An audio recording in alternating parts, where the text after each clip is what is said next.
Le sport pris au sérieux par des animateurs autant tout aussi dérisoires.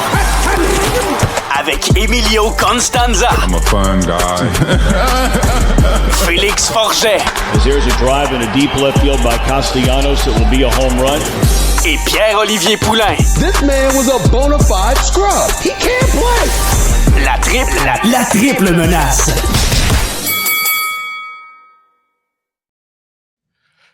Méga ici. J'ai envie de commencer avec le mot de la semaine. Avez-vous une petite idée, en fait, qu'est-ce que ça pourrait être le mot de la semaine? J'ai hâte que tu me le dises parce que j'ai aucune idée où est-ce que cette intro-là s'en va comme à chaque semaine. Non, on parlera pas de jeux vidéo. Le mot de la semaine, en fait, au sens plus large, le nom de la semaine, Gleb. Ah, Si vous allez sur la page hockeydb.com, la page en rentrant, messieurs, vous verrez qu'il y a 5 minutes dans le mot le plus ou le nom le plus recherché, Gleb Pugachev. Vous allez il y a 1 heure, c'est Gleb Pugachev. Et dans la dernière journée, c'est Gleb Pugachev aussi. En face de Gavin McKenna.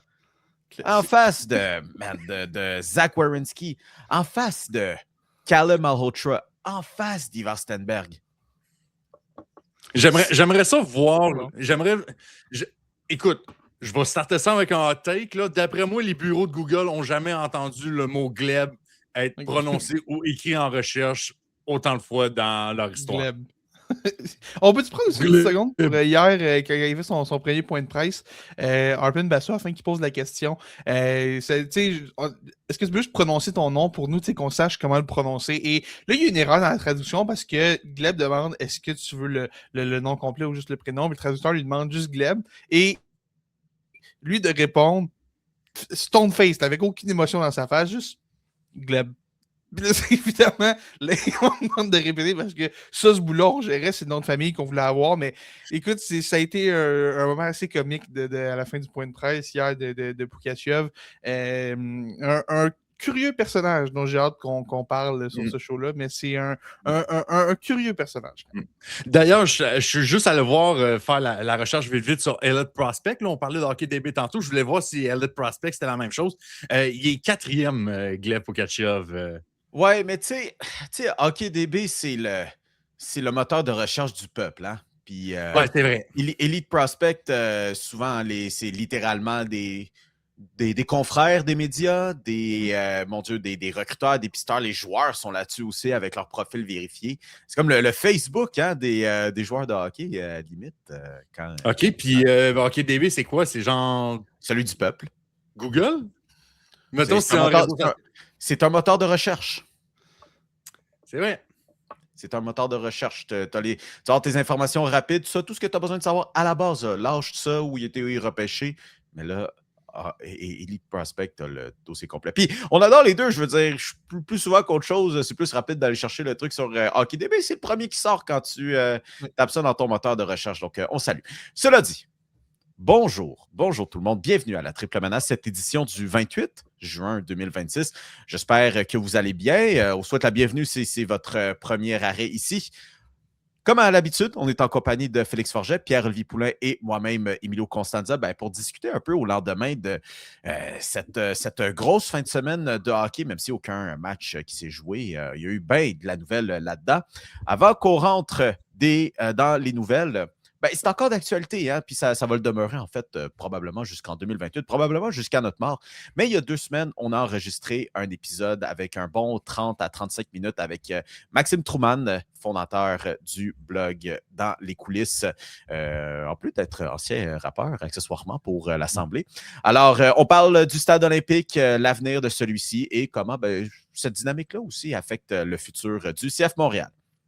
Alors, cela dit, messieurs, commençons avec cette maudite fin de semaine du repêchage-là. D'ailleurs, je pense qu'on peut dire la semaine au grand complet. Oui, ça a été une grosse semaine, hein, mais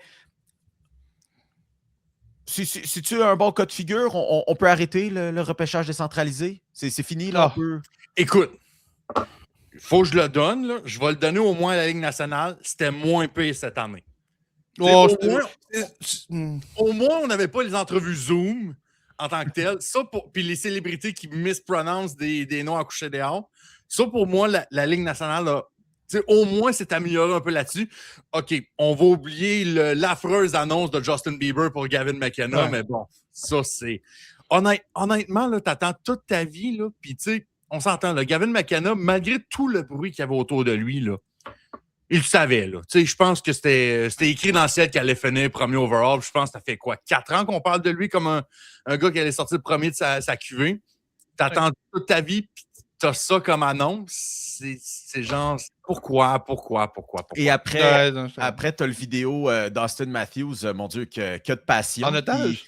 Qui avec, ben, je sais pas, est-ce qu'on a vu un pistolet quelque part? Non, il était derrière la caméra, il pointait dans sa face, c'était hors champ, fait qu'on pouvait pas le voir. Ah, c'est ça qu'ils appellent un micro-shotgun. Oh! C'est ça. OK. Honnêtement, il y a certains points que la Ligue nationale, c'était moins cringe cette année, mais c'est vrai que le concept en tant que tel, là, ça lève pas. Là. C'était moins pire, mais c'était pas meilleur. C'est l'affaire, puis écoute, la première ronde a roulé un petit peu. Moi, il y a la chose qui m'a le plus énervé, là, l'année passée, des entrevues Zoom qui étaient terribles, là, la chose qui m'a le plus énervé cette année, OK, là, pourquoi quand une équipe s'avance au repêchage? Okay? Pourquoi quand ce scénario-là arrive, OK, on descend 3 minutes, il y a un autre 2 à 3 minutes de temps mort qui n'existe pas. Après ça, on vient annoncer la transaction et après ça, on reprend le 3 minutes au complet. C'est interminable pour rien. Ça, ce bout-là est vraiment, vraiment pénible. Et le pire, c'est que c'est même pas le vendredi soir que ça a été le pire, ça. C'est les rondes de A7, sérieusement, il faut être un peu faut soit travailler là-dedans ou être un peu crazy pour écouter ça. Et c'est quatrième ronde en particulier, là, c'était épouvantable à quel point il n'y avait aucun rythme. On a eu des cas de 3 minutes, une longue pause, un autre 3 minutes complet en quatrième ronde. À un moment donné, si tu veux faire les rondes 2 à 7 en une journée, ça ne peut pas durer 5h30 comme ça a duré hier. Il faut que ça fasse un peu plus que ça. Et le fait d'avoir la proximité dans les repêchages en présence, c'était moins un problème, c'était moins un enjeu. C'est long repêchage-là qui s'éternise. Mais écoute, je veux dire comme toi, c'est vrai que la présentation des joueurs le premier jour, c'est un peu moins épais. J'ai pas détesté. Gros fan dans Metro Murray ici, fait que quand Kobe Smulders est venu annoncer le choix des Canucks, mon cœur a été gagné. Mais sinon c'était long. Mais le seul point que je vais ajouter que j'ai vraiment moins aimé pour la soirée de vendredi, là, tu sais, la manœuvre de terroriste de peser sur le bouton pour annoncer des trades au 6e rang alors que l'équipe qui repêche n'est pas dans la liste des équipes repêchées, là. Tu sais, quand ils ont annoncé l'échange de Dorofeyev puis un autre, là, au 6e pick, moi, j'étais debout, j'étais en train de crier dans mon appart, j'étais en fait « Oh shit, on va avoir un trade top 6. » Finalement, non. Le lendemain, ça s'est amélioré parce qu'à chaque fois que ça arrivait, on précisait avant que l'échange n'avait rien à voir avec le choix en question. Mais je pense qu'on décide de recréer le fameux moment à Montréal où est-ce que tout le monde pensait que le Canadien remontait 4e pour aller chercher Shane Wright après qu'il ait glissé. Là. Je pense que c'est ça qu'on a comme essayé de créer en gardant un petit mystère avec ça. Mais c'était... Non, c'est au total 10 heures de repêchage en 2 jours. C'était une aventure.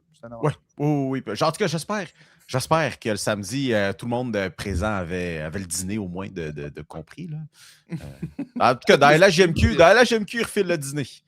Alors, j'espère qu'il l'avait dans la Ligue nationale, là, en plus avec le budget de la Ligue nationale. Parlons-en d'autres du Canadien, messieurs, parce que c'était le talk of the town, un peu. Hein? On a passé un peu toute la semaine à se dire, puis la semaine passée, sur ce même programme, on s'est posé la question, est-ce que Michael Leach termine la semaine à Montréal? Oui, il a terminé la semaine à Montréal. On s'est dit, tu sais, l'état-major, c'est pas pointé au combine. Ça veut dire qu'ils n'ont pas l'intention de repêcher non plus. Ben, finalement, ça a donné que le joueur en question n'était pas au combine non plus. Puis en soi, il n'y a pas, finalement, la grosse transaction n'est pas arrivée encore. Je veux dire, il y a encore une ouverture de marché des joueurs autonomes à faire. Mais je vous pose la question, messieurs, on ressort de cette fin de semaine, de cette semaine précédant le repêchage, et ainsi de suite, là, appelez ça comme vous voulez. Là. Le Canadien nous a-t-il laissé sur notre faim?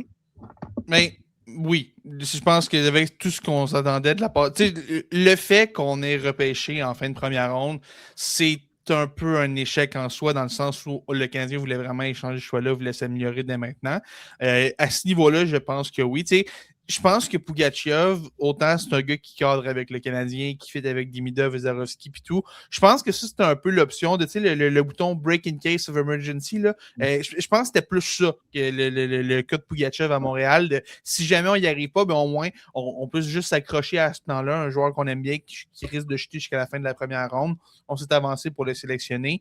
Mais tu sais, je pense que si tu avais demandé honnêtement à Kent Hughes, pas devant les médias évidemment, parce qu'il aurait caché son jeu, mais si tu avais demandé honnêtement à Kent Hughes et à Jeff Gorton avant le repêchage, est-ce que tu aimerais repêcher avec Cholo ou tu aimerais l'échanger? J'aurais été extrêmement surpris qu'on me réponde qu'on aurait voulu repêcher. Fait que je pense qu'à ce niveau-là, on nous a laissé sur notre fin. Là, maintenant, la question, est-ce qu'on va se reprendre? C'est encore possible. C'est pas parce qu'on n'a pas fait de transaction le jour du repêchage qu'on ne peut pas en faire dans les prochains jours. Repensez à la transaction Logan Mayhews à Carey Bolduc l'an passé qui était arrivé le 1er juillet. Mais on sait que le repêchage pour cette administration-là, c'est souvent un moment qui est encerclé comme un moment où est-ce qu'on complète des transactions, que ce soit Dak, que ce soit Newhook, que ce soit Noah Dobson l'an passé. C'est souvent là qu'on complète des grosses transactions. Est-ce qu'on a encore le temps d'en faire une dans un marché où est-ce qu'il n'y aura pas vraiment de 1er juillet sur le marché de l'autonomie, ou est-ce qu'il va y avoir peut-être plus de transactions? Ça, c'est pas impossible. Puis, je pense que moi, j'aurais aimé ça faire un sondage, mettons, le matin du repêchage. Là. Le vendredi, ça. Oui, le vendredi matin. On va dans la rue, on fait un vox pop. Mettons, imaginons, il y a genre un rassemblement au Centre Bell pour écouter le repêchage. On s'en va le vendredi matin, puis on demande, hey, le 28e choix, qu'est-ce qu'il va faire? Qu'est-ce qui va arriver? La grande majorité aurait dit il va être échangé. Avec raison. Faut bien comprendre. C'est ça, c'est très raisonnable. Il y a une petite marge qui dirait bon, on va repêcher avec. Je pense qu'il n'y a pas grand monde au Québec, puis dans toute la Ligue nationale, qui sur le Canadien, qui disent non seulement ce choix-là va être sélectionné, mais le Canadien va repêcher pour monter puis aller repêcher un joueur. Tu sais, je pense que, encore plus, ça fait juste rajouter sur le fait que, tu sais, des fois, on aura bien beau spéculer, on aura bien beau prédire, on aura dire n'importe quoi juste pour essayer d'essayer de prédire l'avenir, on ne sait jamais ce qui peut arriver. Il n'y a personne qui aurait pu prédire que Montréal aurait repêché en haut pour aller chercher. Non, ben, écoute, moi, s'avancer pour repêcher, je crois que j'en avais parlé sur le show la semaine passée, comme, tu sais, je m'attendais à ce qu'on complète une transaction quelconque, puis bon... Mais ça aurait été plus pour descendre que monter, je pense qu'on se serait entendu. Ah, moi, tu vois, tu sais, on l'a vu aussi que cette organisation-là, surtout dans un stade où est-ce qu'on a on a des besoins plus précis. Puis ça, c'est un truc qui est revenu avec Kent Hughes tellement souvent dans son point de presse de vendredi soir. Le Canadien est à une étape où est-ce qu'on n'est plus juste au point d'acquérir du talent juste pour acquérir du talent. On a des besoins maintenant très spécifiques, puis ça fait en sorte qu'on cherche des joueurs très spécifiques pour combler ces besoins très spécifiques-là. Fait que, tu sais, Pugachev, on l'a bien vu pendant les séries, surtout contre les Hurricanes, ça a brassé, c'était du jeu physique, puis on a senti que le Canadien était peut-être un peu brûlé, puis on n'avait pas vraiment ce gars-là qui était là pour brasser la cage. Pugachev, s'il atteint son plein potentiel, watch out, c'est ce genre de gars-là. Là, c'est un phénomène physique. Là. Je ne sais pas si vous avez vu les images qui ont circulé. Là. Ce gars-là frappe comme un train. Ça n'a aucun sens à quel point ce gars-là frappe. Et ce qui est encourageant aussi, il est actuellement en Floride pour le repêchage avec le camp Gold Star, qui, d'ailleurs, de plus en plus représente beaucoup de clients du Canadien. Là, Zarovski, Demidov. La filière russe, on est en train de devenir les Cavalos des années 2010. Oui, exact, absolument. Okay, mais c'est un point. Aussi. C'est un point intéressant que j'entendais beaucoup circuler. C'est comme quoi, ben, le fait qu'il y a une guerre qui se donne avec la Russie, la guerre en Ukraine, ça fait en sorte que ben, ce n'est pas toutes les équipes qui sont capables de déployer des ressources en Europe et dans ces équipes-là. Puis je veux dire, le fait que Bobrov soit là, il a pas mal le laissé passer où il veut en Russie. Il a travaillé à tous les niveaux en Russie, ce gars-là. Ouais. Profite d'un certain avantage que les autres équipes n'ont pas, que d'aller repêcher les jeunes. Alors, est-ce qu'en même temps, est-ce que ça veut dire que eux, en soi, sont mal évalués, dans le sens que peut-être qu'on les sous-estime, peut-être que c'est ça, mais il faut voir. Mais il faut quand même pas trop s'emballer, j'ai l'impression. Il ne faut pas non plus commencer à dire que, bon, avec Gleb Pugachev, on s'attend à ce que dans 3 ans, c'est Tom Wilson qui démarque avec le Canadien. Je veux dire, même, c'est le nom qui a été donné. Ben oui. Puis, tu sais, Tom Wilson, ça a pris je ne sais pas combien d'années avant qu'il développe en ce qu'il est en ce moment, parce que la première saison que Tom Wilson s'est mis à marquer 20 buts, je me rappelle encore, Tom Wilson, 20 buts, ouais. Ouais. Tom Non, Wilson. c'est arrivé un peu de nulle part. Puis, tu sais, pour moi, il faut aussi prendre en compte qu'aussi, c'est rare que le Canadien aussi monte pour aller chercher dans les dernières années. Tu sais, oui, il y a eu Michael Age il y a 2 ans maintenant. Oui, puis Zaïch puis Zarovski, on s'était avancé un petit peu en début. Mais tu sais, je pense que la dernière fois avant ça, c'était quoi? C'était Jared Tenordi en 2010? Tu sais, c'est... Ça dépend si c'est exclu en première ronde. Oui, c'est juste en première ronde, là, je parle. Mettons, pour aller chercher le premier choix puis tout ça.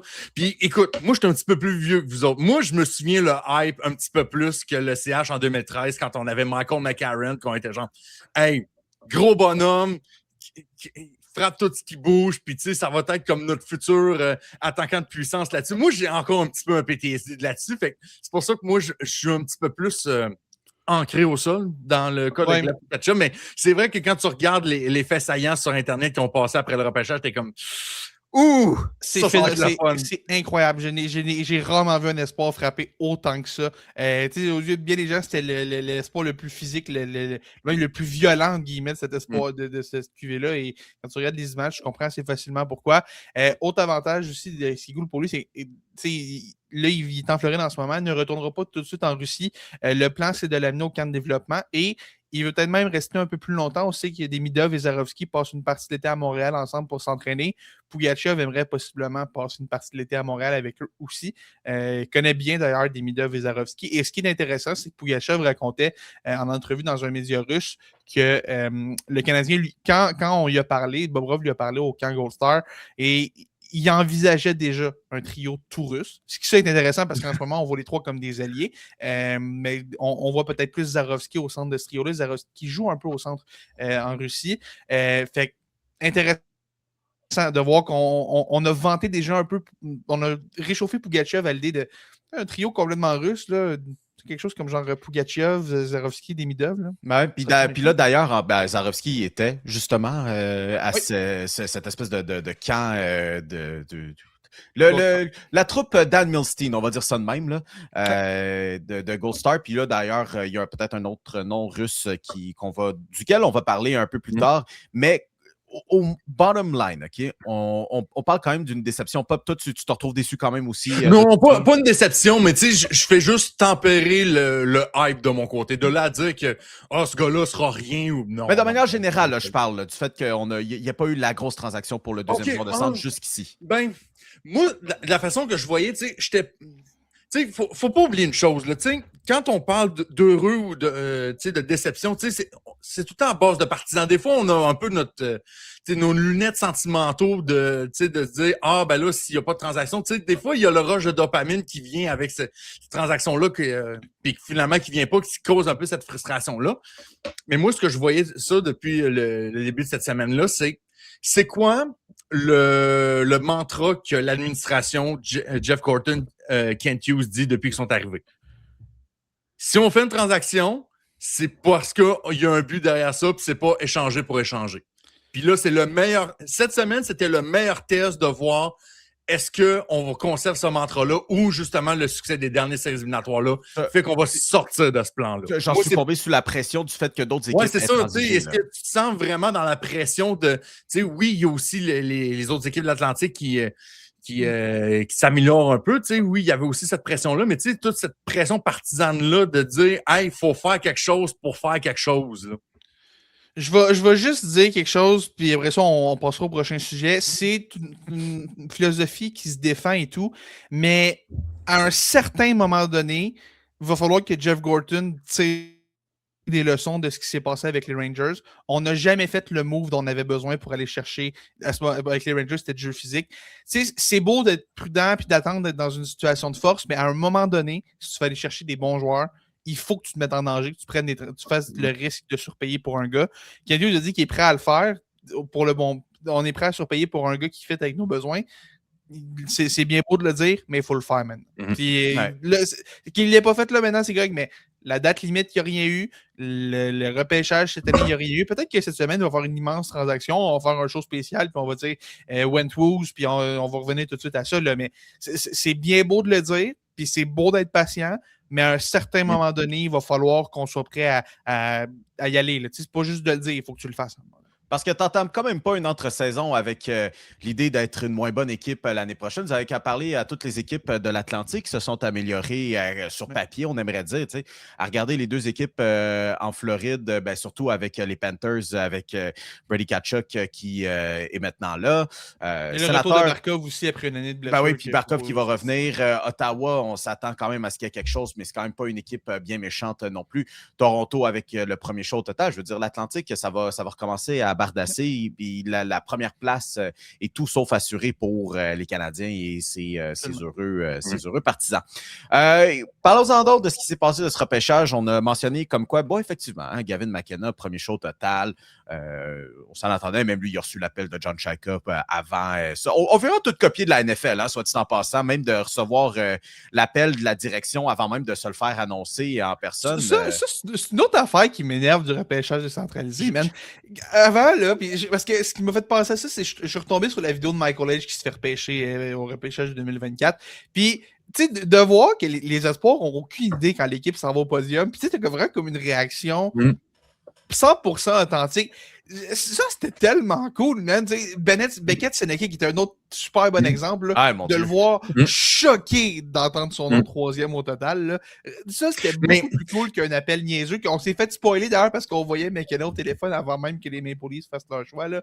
Ça, c'était vraiment, vraiment stupide. Mais je me demande s'ils ont-tu juste fait ça pour McKenna, dans le fond, vu qu'on sachait peut-être c'était déjà le premier. Tu sais, je pense pas que le reste de la première ronde, les gars savaient où ils allaient. Je sais pas, mais le fait que. J'haïs ça, moi. Moi, je voudrais juste qu'un kid qui regarde ça, qui est genre, non. Moi, je réponds pas. Mais pourquoi tu essaies d'être là? McKenna, il dit non à la réponse de la question de Justin Bieber. Mais, Mr. McKenna, on aimerait te repêcher. Je m'objecte. Non, je me allais en Floride ou à Vegas comme tout le monde. Merci. D'ailleurs, d'après moi, il ferait partir du Yukon puis aller en Floride, d'après moi, il ferait un sacré morceau. Pas même météo, malgré que Yukon se passe en de l'année qu'ils ont du soleil à l'année longue. À la journée longue, on commence à rentrer dans la time zone où... Je suis pas bon avec ça, mais c'est soit que c'est le jour au complet ou la nuit au complet. Fait que je sais pas c'est lequel des deux, mais je sais que c'est le jour. Je pense que c'est le jour au complet. Mais oui, je pense que oui.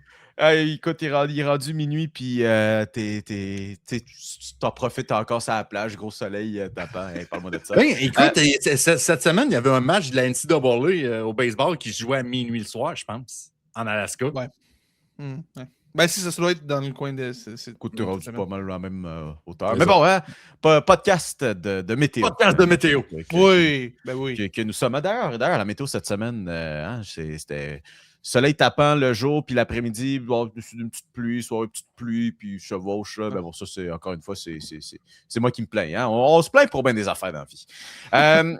Se plaindre pour bien des affaires dans la vie. Jason Robertson, qui se plaint de recevoir une offre qui moyenne quand même 15 millions de dollars annuellement de la part du Kraken de Seattle. Lui, il dit non. Il dit non. Puis écoutez, les gars, moi, tout ce que j'ai à dire, c'est je ne peux pas lui accorder des intentions. Mais là, parce que là, il commence à avoir un bon... comment je pourrais dire ça? Un bon cas de figure qui commence à se faire avec les joueurs américains et les équipes qui veulent aller bon. Nuance avec Jason Robertson, c'est qu'il n'était pas sur l'équipe. Mon gars pense qu'il a le droit de choisir d'aller au Minnesota, à Vegas ou en Floride comme les autres gars, mais il faisait pas partie du Boys Club des États-Unis. Hey, je sais pas s'il veut tant aller là-bas. Je suis même pas tant. Moi, je pense que ce que Jason Robertson veut depuis le début, là, c'est rester à Dallas, mais qu'on monte le montant puis on n'est pas prêt à le faire. Je sais pas s'il acceptera un échange à qui que ce soit en ce moment. Puis oui, évidemment, le 15 millions par année a fait réagir, puis avec raison. Là, c'est une grosse somme d'argent, puis surtout dans un État comme celui de Washington où est-ce que les taxes sont pas un enjeu. Là, par exemple, il y a des chances que ça le devienne. Là, peut-être que ça a été un facteur. Mais bref, ça pour dire que c'est pas un enjeu comme celui, disons, au Canada. Mais là, écoute, Jason Robertson qui se met dans une situation où il n'y a comme pas de chemin vers une entente avec Dallas, mais il n'a pas l'air de vouloir aller nulle part. Fait qu'on se retrouve un peu parce que personne ne sait trop quoi faire de ce dossier-là. Là, c'est François Gagnon qui est sorti ce matin, ça a mis le feu au poudre à Montréal, comme quoi Jason Robertson serait potentiellement intéressé à venir à Montréal. je vais le croire quand je vais le voir, mais ce serait phénoménal. Là. Mais bref, je sais pas, moi je pense encore que tout ce qu'il veut, c'est Dallas, puis il essaye de mettre de la pression. Lui, ce qui est extrêmement intéressant, c'est qu'il est éligible à signer une offre hostile le 1er juillet. Et écoute, encore une fois, on en parle tout le temps. Chaque année, est-ce qu'il va avoir des offres hostiles? Mais lui, est-ce qu'on va vraiment tomber dans le panneau encore une fois? Non, mais dans le cas particulier où, OK, Robertson obtient le 15 millions qu'il veut, 14-15 millions qu'il veut, avec une équipe qu'il veut. Si tu la signes, tu te ramasses dans une situation où, 1, tu es sûr d'avoir ton montant. 2, tu donnes une chance. Tu es sûr que tu te retrouves dans une équipe que tu aimes avec ta nouvelle équipe ou Dallas qui peut gagner l'offre. 3, tu te donnes une réelle chance de revenir à Dallas qui semble, selon moi, être son scénario préféré. Je pense que pour lui, c'est la résolution la plus simple. S'il veut avoir son argent puis essayer de revenir à Dallas, tu leur mets la pression sur eux de « Moi, j'ai signé cette offre-là, je suis prêt à aller là-bas, égaler l'offre. » Puis si t'es Dallas, est-ce que tu le gardes à 15 millions par année ou est-ce que tu prends les 4 choix de première ronde qui viendraient avec une offre hostile qui ressemble à ça puis tu utilises ces choix-là pour autre chose? Comme Dylan Larkin, par exemple. Ouais. Mais moi, ce que je retiens aussi, c'est le fameux argument justement de ces États pas de taxes-là qui ont des avantages, que c'est pas égal pour les autres. Faut que tu sois bon, ça ne change rien si t'es pas bon. Non, c'est ça. Ça vient de prendre un bon coup. Tu sais, Nashville, là... Nashville aurait pu signer Jason Robertson et dire « Hey, nous autres, on n'a pas de taxes, puis on garde a code figure, un avantage sur tout le monde. » là. Bob, veux-tu qu'on revienne à il y a 2 ans quand on donnait déjà la Coupe Stanley aux Prédateurs qui sont allés signer tout le monde pas possible, puis t'as-tu vu la saison de Ben oui, mais en même temps, je peux comprendre un peu Jason Robertson dans le sens que, tu sais, Seattle, c'est pas... Tu sais, il y a un discours un peu négatif autour de la Ligue nationale. Tu sais, oui, justement, les joueurs américains puis tout ça, mais à la base de tout ça, là, c'est des gars qui ont vu leurs équipes être inadéquates dans leur gestion hockey, puis de leur plan, puis de ne pas donner des opportunités de bonne gestion d'équipe de hockey. Tu sais, Seattle, c'est pas différent. Là. En ce moment, Seattle, c'est probablement l'équipe la plus irrelevant de la Ligue en ce moment. Là. Il n'y a aucune identité, il n'y a aucun plan, il n'y a aucune direction. Là, au moins, Ron Francis n'est plus là. Fait que déjà là, on a peut-être cleané quelque chose là-dessus, mais il faut quand même comprendre un peu, tu sais, 8 ans dans une organisation que tu sais même pas dans quel pas qu'ils vont danser dans à peu près 36 heures, là. Tu sais, on peut comprendre Jason Robertson. Absolument. C'est une drôle d'équipe, Seattle. Je comprends pas. Le vrai problème de Seattle, selon moi, OK, puis je trouve qu'on repêche tellement bien. À chaque année, j'adore le repêchage de Seattle. Je trouve qu'on... Tu sais, Shane Wright, ça n'a pas débloqué comme on l'aurait voulu, c'est un bon choix. Matty Beniers, ça a bien commencé, ça stalle un peu. Puis je pense que c'est un problème qu'on voit à Seattle. On est incapable de développer du talent. On a des bons joueurs, OK? On n'a pas de joueurs exceptionnels, mais on a comme plein de bons joueurs qui sont jamais capables d'atteindre un autre niveau parce que ça stalle, puis on n'est pas capable de bien les développer, puis tout. Puis écoute, est-ce que le changement de direction va avoir un impact là-dessus? Je ne sais pas. Puis, écoute, je vais leur donner du crédit, contrairement à d'autres équipes. On ne se laisse pas juste tomber à terre. On essaye de signer les gros noms. Robertson, on a essayé Panarin aussi avant la date limite. On a ramené Bobby McMahon aussi, qu'on a acquis à la date limite. On l'a signé pour le conserver. Tu sais, on essaye des choses à Seattle. Je vais leur donner... La réalité, c'est que c'est une destination dont tout le monde se fout en ce moment parce que on n'a pas démontré qu'on est capable de gagner. On n'a pas démontré qu'on est une organisation sérieuse. On n'a même pas démontré si on va être acheteur ou vendeur. Puis j'ai l'impression qu'à l'interne, on ne sait même pas si on va être acheteur ou vendeur. Fait on est comme pogné avec un drôle de groupe de joueurs à Seattle. Puis oui, des bons espoirs qui s'en viennent, mais rien qui laisse croire qu'on va être capable de les développer. Fait que ça donne quelque chose comme ça. Là, genre au moins, tu sais, si on peut vraiment avoir la meilleure preuve ou le meilleur moyen de tester une nouvelle direction dans le développement des joueurs, tu as eu la chance d'avoir Chase Reed au numéro 7. À ce temps, regarde ce que tu peux être capable de faire. Ça, c'est un autre. Mais à chaque année, je me dis ça. Je me suis dit ça avec Jake O'Brien. Je me suis dit ça avec Berkeley Catton. À chaque année, je me dis, waouh, ils ont vraiment pris le gars vraiment, vraiment cool qui a chuté. Puis à chaque année, ça donne un. J'adore Chase Reed, je pense qu'il va être excellent, mais à Seattle, on n'a encore pas démontré qu'on est capable. Puis il n'y a jamais de gros pointeurs aussi là-bas. Tout est fucké à Seattle. Non, il n'y a jamais un joueur qui dit wow, il y a vraiment une superstar. Jamais. C'est l'épitome de 20 buts, 50 points Ouais. Il Ils y a 60 points à Seattle. Ils auraient été incroyables. Bon. Ils auraient été incroyables au milieu des années 2010. On va leur dire ça. Ben, ça aurait été une vraie équipe de hockey. Mais tu sais, elle est là, la nuance, hein, avec les autres équipes. Puis, écoutez, ce qui est de l'attaque sur l'imposition, ben c'est du bonbon. Mais encore une fois, on va le répéter, c'est pas par hasard que les Panthers non plus aient gagné les 2 coupes back-à-back. C'est que ça donne qu'il y a eu du bon développement et qu'il y a eu une bonne direction avec ça. Encore une fois, c'est du bonbon. Les gens aiment casser du sucre sur le dos de tout ça aussi, mais puis oui, il y a tout le reste. Puis il y a quand même un rapport qui est sorti du côté d'Ottawa comme quoi un sentiment anti-américain aurait aidé à ce que Brady Tkachuk veuille sacrer son camp. Mais bon, encore une fois, c'est du bonbon là-dessus.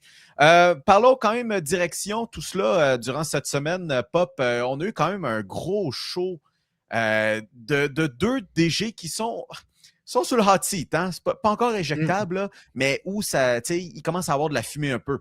Kyle Davidson à Chicago, Chris Drury avec les Rangers de New York. Pourtant, Chris Drury, Pop, qui a quand même fait du moins transaction d'envergure avec les Golden Knights en allant chercher Dorofeyev. Puis même cette transaction-là a fait beaucoup jaser à Montréal parce que les gens ont regardé le prix qui a été payé pour en faire l'acquisition et les gens se sont dit, oui, mais attendez un peu, le Canadien a ça et plus à donner. Mais il ne faut pas trop s'emballer, tu dis. Moi, ce qui m'énerve un peu là-dessus, puis écoute, m'énerver, c'est un grand mot. Là, je pense que ça va être beaucoup de DG. C'est du sport, hein? Oui, c'est du sport, mais je pense que le vrai sentiment, ça va être pour plusieurs DG de la Ligue. Un contrat de 7 ans, 77 millions à un Pavel Dorofeyev, ça va tellement resetter le marché, là, pour des... Puis pas juste le marché pour des, mettons, des Kirill Kaprizov, des Connor McDavid. Pas ce genre de marché-là, mais le deuxième marché juste en dessous de, des bons joueurs, pas nécessairement le top gars au free agency, peut-être le 2e, 3e, 4e option là-dessus. Écoute, je ne sais pas pourquoi les Rangers, sont allés payer plusieurs choix pour aller chercher un Pavel Dorofeyev et de 2, donner 77 millions à un gars comme Pavel Dorofeyev qui... Je ne suis pas convaincu. Dans le style de joueur, je comprends que c'est un gars qui est capable de marquer 30-35 buts en une saison. Je comprends totalement le hype là-dessus, seulement 25 ans. Mais c'est un gars qui va chercher beaucoup ses points et ses buts en avantage numérique. C'est un peu... Le comparatif pour moi, c'est un peu comme Chris Kreider quand il avait fait sa saison de 50 goals il y a à peu près 4-5 ans. Là.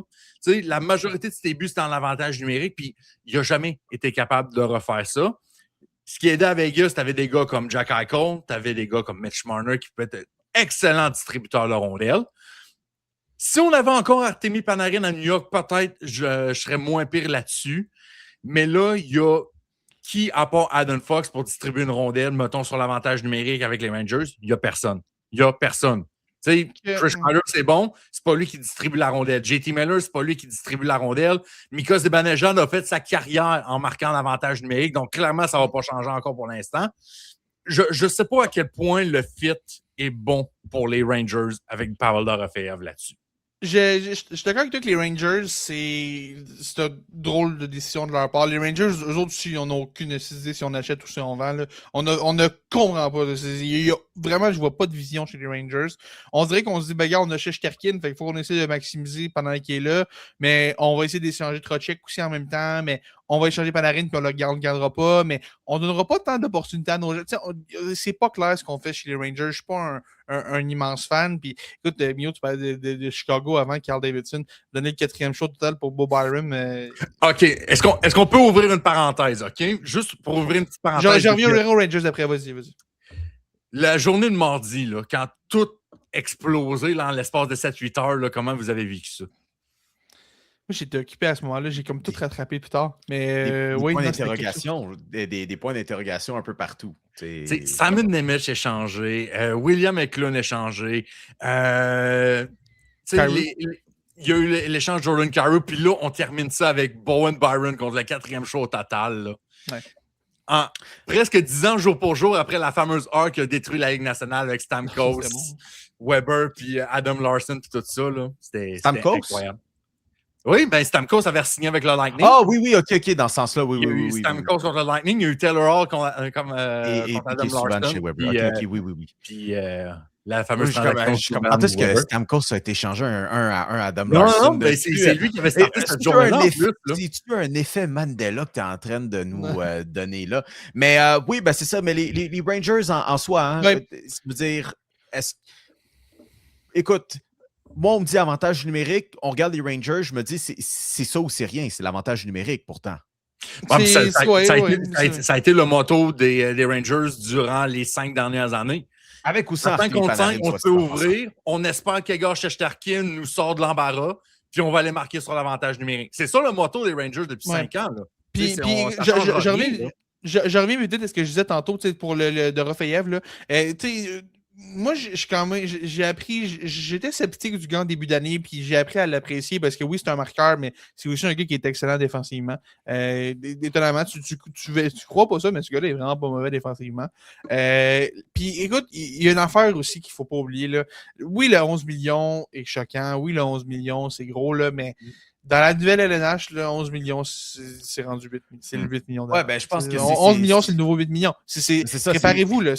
Ça va signer des contrats qui n'auront pas de bon sens les prochaines années avec le plafond qui augmente. Là. On ne peut pas regarder les contrats qui ont été signés, disons, il y a 4-5 ans et les comparer avec les contrats. Non, même pas, juste il y a 18 mois. Ce n'est pas du tout la même chose. Le plafond a beaucoup trop explosé depuis ce temps-là. Fait que, oui, c'est un gros montant, 11 millions, mais tu sais, ça va être des gros contrats qui vont suivre. C'est surtout pour un gars comme Dorofeyev qui était en position de force, d'avoir une grosse saison. Tu as 1 an d'autonomie complète, tu étais RFA. L'attaque de la finale de la Coupe Stanley. Exact. Puis le fait qu'il venait de se faire sa nouvelle équipe, son équipe a fait l'acquisition, fait qu'il vient avec du levier dans ce dossier-là. Fait que préparez-vous, 11 millions, c'est le nouveau 8 millions. Puis il y a 8 millions pour un gars comme Dorofeyev. Il y a comme si on prend nos repères d'il y a 3 ans. Là, ça a de l'allure. C'est cher, mais ça a de l'allure. C'est l'épitome de cette nouvelle convention collective et de ces nouveaux plafonds qui continuent d'augmenter. Puis peut-être finalement, des gens qui peuvent comprendre que finalement, peut-être que Noah Dobson, 9 500 000 $, c'est pas si pire considérant où est-ce que ça s'en va, où est-ce que tu peux avoir sur une formation. Aussi, niveau transaction, bien sûr, hein, il y a bon nombre de transactions qui se sont faites au cours de la semaine. On a parlé de fameux échanges avec les Blackhawks pour Bowen Byram. On parlait comme quoi Carl Davidson. Probablement quelqu'un aussi qui joue pour sa job en ce moment. Washington qui joue gros aussi. Hein? C'est pas juste la question de Jordan Kyrou pour Connor McMichael, entre autres, puis le choix de premier tour. Mais je veux dire, c'est aussi, mon Dieu, Alex Stock qui rentre dans cet alignement-là. Saint-Louis aussi, une équipe très active qui va chercher Mason McTavish, puis quand même payé pas pire aussi pour Mason McTavish. Peut-être qu'Anaheim, puis tu sais, je sais que Félix était très proche du dossier aussi, tu as travaillé beaucoup sur le dossier aussi avec DLC, mais Anaheim, maintenant que cette transaction est complète, on va me dire que oui, mais faut-il jeter la serviette sur le potentiel de Mason McTavish, tu sais? Non, écoute, McTavish, c'est un drôle de gars. Il y a des raisons d'être inquiet sur le fait que c'est pas le patineur le plus rapide. C'est pas nécessairement le gars qui est le processeur le plus rapide, disons. Mais tu sais, ça reste un gros bonhomme qui est capable de jouer au centre. Puis ça, s'il y a une affaire, on en a parlé la semaine passée, là. S'il y a une affaire que les DG aiment plus que tout, c'est un gros bonhomme qui est capable de jouer au centre. Puis, tu sais, il y a du potentiel avec McTavish. On l'a vu dans la LNH. La dernière saison, tu peux te dire que c'était un cas à la Jeremy Swayman, un gars qui a tardé avant de signer son contrat, n'a pas eu un été d'entraînement normal. Peut-être que là, un été normal, nouvelle équipe, ça va permettre de relancer un peu sa carrière. Il y a du potentiel là. Et d'ailleurs, petite information sur McTavish qui est sorti de la part d'Arpin Basu. Si l'échange avec les Blues était tombé à l'eau, parce que la raison pour laquelle l'Anaheim a fait cet échange-là, c'est parce qu'il y avait, voyons, le nom m'échappe, l'espoir qui ont pris 15e au total avec ce choix-là. Nikita Nikita Klepov, exact. C'est le gars qu'on a pris. Si ce gars-là n'était pas disponible au 15e rang, les Ducks n'auraient pas fait cette transaction-là. Donc, si ça avait eu lieu, le Canadien était prêt à déposer une offre à ce moment-là pour obtenir McTavish, qu'est-ce que cette offre-là aurait inclus? On peut penser que le 28e choix aurait été là. Est-ce qu'il y aurait quelque chose d'autre? On a eu 2 choix de première ronde, fait qu'on peut penser qu'il y aurait quelque chose d'autre. Est-ce que c'était un autre choix? Est-ce que c'était un espoir? Aucune idée. Mais il y aurait eu une offre possiblement de la part du Canadien si cette transaction-là avec les Blues était tombée à l'eau. Puis, parce qu'on parlait des finalistes comme étant les Blues, les Rangers, on a senti que les Rangers ont pivoté avec Dorofeyev. Les Blues, finalement, l'ont eu, mais si ça avait floppé du côté des Blues, possiblement que le Canadien et j'imagine d'autres équipes auraient tenté leur chance avec McTavish. Et dans toutes ces affaires-là aussi, pop, dans cette foulée aussi du repêchage, les frères Rock ont été repêchés dans la même équipe. Je parle, Carl Dubas a joué de génie d'aller repêcher. Le pire dans tout ça, là, c'est. Le pire, c'est que, tu sais, on a parlé de la transaction de Jordan Carew qui faisait en sorte que Saint-Louis avait le 15 et le 16e choix. Moi, c'était un peu cet échange-là, dans tout ce brouhaha du mardi, que c'était un peu évaporé là-dessus, un peu celui-là que j'avais moins prêté d'attention, un peu, puis j'avais comme oublié. J'ai comme catché comme une journée ou 2 plus tard que Saint-Louis avec le 15 et le 16e choix, j'étais comme... Je vois-tu, non, c'est trop. Que j'avais pensé, genre, All of the Blue, qui va réellement se réaliser. Finalement, non. Mais au moins, les frères Marcus et Liam Rock sont à Pittsburgh ensemble. Pas les deux draftés back-à-back. Non. Il manquait juste ça un peu, mais au moins, il y a ça. La photo des 2 gars qui se pointent avec le meme de Spider-Man, c'était un très bon flash. Il devait le faire. Mais, hey, c'est qui le génie qui a dit que Maddox Dagenet allait être repêché chez les Blues de Saint-Louis? Moi. En même temps, les Blues, eux autres, en tout cas, ils ont bien de l'espoir envers le programme de la LHJMQ, soit tout en passant, as they should. Mais là, on a vu les images. D'ailleurs, c'était drôle, vendredi, j'étais à un événement avec des amis. Puis la seconde que j'ai vu que c'est Maddox Dagenet qui passe, parfait, je texte Justin Carbonneau. Je dis, hey, écoute, Justin, je veux pas trop te déranger, mais à soir, j'imagine qu'il était occupé. T'as-tu du temps demain matin, genre un petit 5 minutes, on pourra jaser là, de Maddox Dagenet repêché. Il m'appelle tout de suite right away pendant que je suis dans mon événement. Je suis comme, hey, OK, hey, Justin, tu sais comment ça? Puis je me suis tapé un entrevue avec lui, mais bien content. On a vu le fameux appel FaceTime où il discute avec Maddox Dagenet sur sélection des Blues. Mais écoutez, ce fut un repêchage comme les autres. Caleb Malhotra, d'ailleurs, qui va être coaché par son père. Elias Pettersson attend je pense qu'il attend dans le détour pour déjà commencer de la nouvelle bisbille à Vancouver. Mais regarde, vous savez quoi? On va les laisser savourer ce moment-là. On va les laisser savourer ça en famille. C'est le repêchage en soi. Mais Félix, pour revenir aux Canadiens et dans toutes ces transactions-là, il y en a une qu'on attendait avec un nom qui a été lié pendant les 72 dernières heures. Ce joueur des Blue Jackets de Columbus, Kirill Marchenko, un Russe lui aussi, ça chevauche entre il veut retourner à Columbus. Il n'est pas tant chaud à l'idée de signer une prolongation de contrat. Il est chill à l'idée de rester à Columbus. On va savoir plus quelles vont être ses intentions du moment qu'on sait ce qui se passe avec Zach Werenski. T'as-tu jeté la serviette, toi, dans le cas de Kirill Marchenko à Montréal? Mais en fait, on connaît les intentions de Werenski qui est de sacrer son camp, puis on sait que Marchenko n'a pas l'intention de signer un nouveau contrat. Marchenko est ouvert à jouer Ce sont les dernières, mais c'est juste que ça, au cours des 72 dernières heures, on entendait tous les scénarios différents. Oui.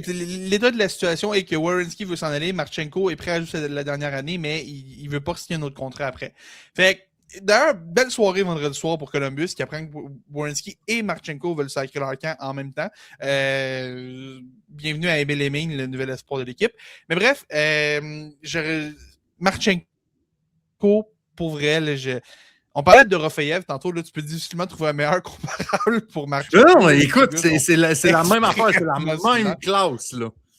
Et puis, c'est exactement le même cas de figure, les deux gars. Puis, pour vrai, là, Marchenko, s'il y a un gars, là, on parlait de gars pour lesquels le Canadien serait prêt à surpayer, là, tu peux difficilement faire mieux que Marchenko. Marchenko, là, avec Demidov, ça marque 40 buts en fermant les yeux. T'as pas tant besoin d'un gros centre si t'as ces deux gars-là sur un même trio. Marchenko qui est aussi un client de Gold Star avec Demidov, Zarovski, Pugachev et tous les autres. Tu sais, il y a un lien qui est facile à faire. J'ai l'impression que ce serait facile de le vendre à l'idée de jouer à Montréal. le fit est juste trop naturel.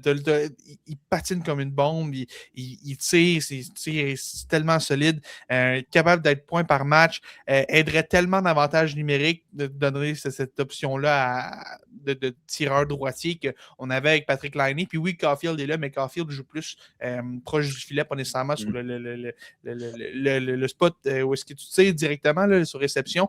Fait écoute, s'il y a un gars pour lequel je suis prêt à donner la lune pour aller le chercher, c'est Kirill Marchenko. Il n'y a pas grand-chose qui est hors de la table pour Marchenko. Le Canadien s'est essayé, s'est fait dire non. C'était avant qu'on apprenne que Werenski veut s'en aller, que Marchenko veut s'en aller aussi.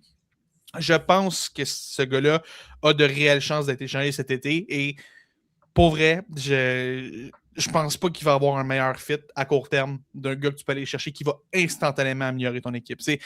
Puis oui, il va falloir que tu lui donnes un nouveau contrat dans un an. Il y a une dernière année à 3,85, puis après ça, il va falloir qu'il signe un nouveau contrat. Il va probablement vouloir en signer un gros, mais tu sais, à un moment donné, si tous tes gars laissent de l'argent sur la table, c'est pour que tu utilises cet argent-là pour améliorer ton club. Et Seigneur que Marchenko améliore cette équipe-là, ce n'est même pas drôle. J'ai besoin de Marchenko comme j'ai besoin d'oxygène pour cette équipe-là. Puis, hey, gars, tant qu'à parler aux Blue Jackets, là, ils vont probablement dire non, mais juste demande donc si Fantilli est disponible en même temps. Juste prends une petite chance, juste au cas où là, tu ramasses les deux en même temps. Là.